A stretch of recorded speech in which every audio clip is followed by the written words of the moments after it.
Kerajaan Pajajaran merupakan kerajaan bercorak Hindu di Jawa Barat yang beribu kota Pakuan sekarang menjadi Bogor. Pada masa jayanya, kerajaan yang berdiri pada tahun 923 Masehi ini adalah kerajaan yang kuat. Seperti kerajaan-kerajaan legendaris lainnya di Indonesia.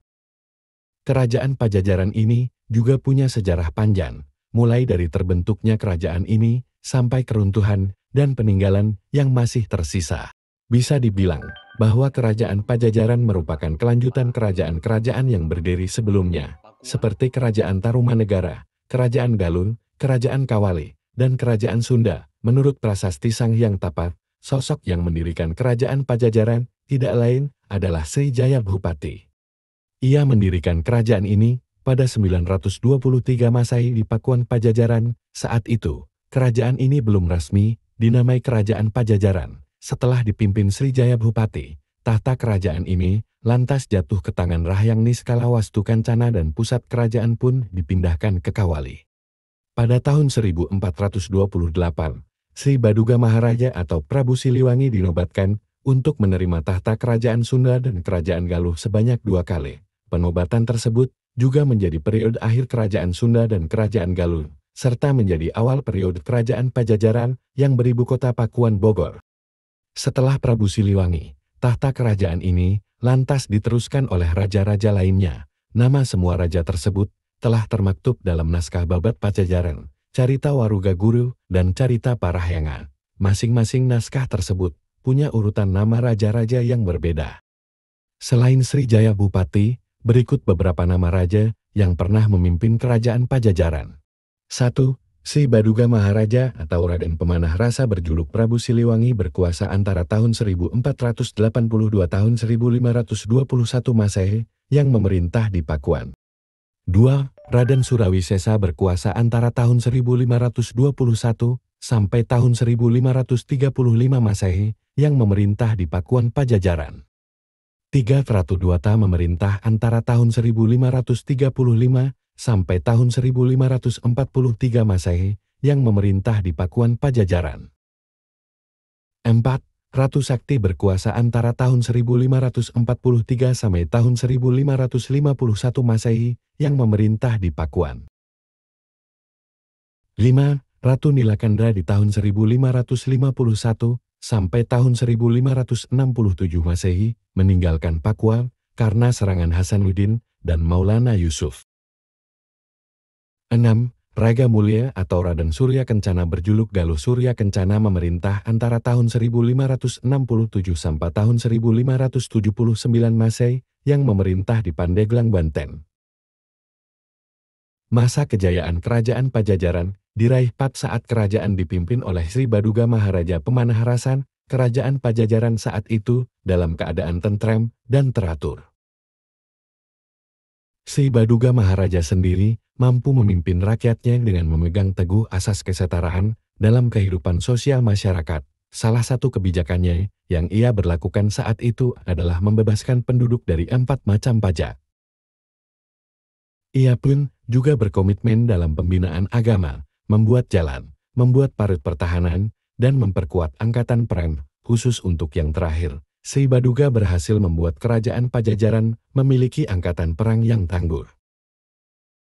Tercatat, kerajaan ini memiliki 100.000 prajurit dan 40 ekor pasukan gajah saat dipimpin oleh Sri Baduga Maharaja Pemanah Rasa. Keruntuhan kerajaan Pajajaran terjadi pada tahun 1579 Masehi. Keruntuhan tersebut ditandai dengan dibawanya batu Palangka Sriman Sriwacana alias singgasana kerajaan Pajajaran dari Pakuan. Singgasana itu dibawa oleh Maulana Yusuf yang merupakan pemimpin dari Kesultanan Banten. Pemindahan batu penobatan raja atau singgasana itu dilakukan supaya nanti tidak ada penobatan raja baru di kerajaan Pajajaran. Singgasana tersebut lantas dibawa ke Surosowan di Banten dan menandakan berakhirnya kerajaan Pajajaran. Sejumlah punggawa dan petinggi istana kerajaan Pajajaran yang tersisa mulai meninggalkan kerajaan dan menetap di daerah Kabupaten Lebak, Banten. Ada juga yang pergi ke Sumedang. Di sana, mereka menetap dan menjalani tata cara kehidupan lama yang ketat.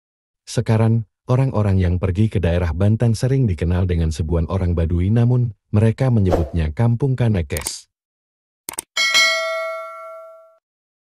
Walaupun sudah runtuh, Kerajaan Pajajaran masih memiliki sejumlah peninggalan yang eksis hingga saat ini. Sejumlah peninggalan itu adalah 1. Serat Babat Pajajaran. Ini merupakan naskah kuno yang menceritakan silsilah raja di Kerajaan Pajajaran, serta cikal bakal lahirnya kerajaan tersebut. Naskah ini juga berisi kearifan dan keseharian masyarakat Sunda pada masa lampau. 2. Carita Parahyangan.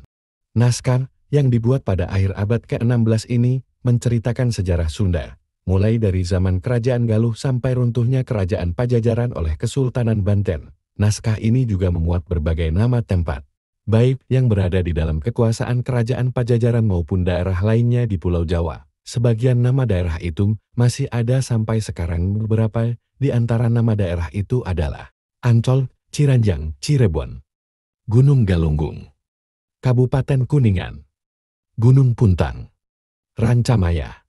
Citarum dalam naskah ditulis Tarung. 3. Carita Waruga Guru. Kalau naskah ini dibuat pada akhir abad ke-17 atau sekitar awal abad ke-18, naskah ini sendiri ditulis di atas kertas daluang dan memakai bahasa Sunda kuno. Di antara dua naskah sebelumnya, naskah ini dianggap sebagai naskah kuno termuda dan termasuk naskah periode transisi yang memiliki nuansa Islam. Naskah ini banyak yang meragukan keaslian ceritanya. Isi naskah Carita Waruga Guru berkisar tentang silsilah raja-raja di Kerajaan Pajajaran yang dirunut dari Nabi Adam. Isi naskah ini secara tidak langsung menggambarkan pencampuran budaya Hindu yang sebelumnya dianut orang Sunda dan orang Galuh dengan ajaran Islam yang baru datang belakangan. Beberapa pihak meyakini bahwa sebenarnya isi naskah ini sebelumnya adalah sebuah cerita lisan atau tutur lisan dari mulut ke mulut. 4. Prasasti Batu Tulis Bogor. Peninggalan Kerajaan Pajajaran ini terletak di Jalan Batu Tulis nomor 54, Batu Tulis, Kecamatan Bogor Selatan, Kota Bogor, Jawa Barat. Prasasti ini dibuat pada tahun 1533 Masehi oleh Raja Surawisesa yang merupakan aneksi Baduga Maharaja alias Prabu Siliwangi. Prasasti ini memuat tulisan Sunda kuno yang berisi kekaguman Surawisesa kepada ayahnya. Di kompleks Prasasti Batu Tulis, ada beberapa peninggalan sejarah lainnya dari Raja Surawisesa, seperti batu tapak yang memuat bekas telapak kaki Raja Surawisesa dan batu lingga yang merupakan bekas tongkat pusaka Kerajaan Pajajaran. 5. Kebun Raya Bogor. Siapa sangka jika tempat ini merupakan peninggalan Kerajaan Pajajaran menurut tulisan yang ada pada Prasasti Batu Tulis. Tempat yang awalnya dikenal dengan nama Taman Perburuan ini dulunya adalah bagian dari hutan Samida yang ada pada era kepemimpinan si Baduga Maharaja. Kebun Raya Bogor dulunya difungsikan sebagai tempat pemeliharaan berbagai jenis kayu langka. Setelah Kerajaan Pajajaran runtuh, hutan tersebut lantas dibiarkan begitu saja, barulah pada masa penjajahan Belanda hutan tersebut diubah menjadi Kebun Raya Bogor seperti yang kita kenal sekarang. Demikian informasi yang bisa kami berikan kepada Anda. Kurang dan lebihnya bisa tulis di kolom komentar. Sahabat semua juga bisa mengirimkan kritik dan saran di kolom komentar. Terima kasih telah menyimak cerita ini. Nantikan cerita selanjutnya seputar Kerajaan Pajajaran, Sunda, dan Galuh.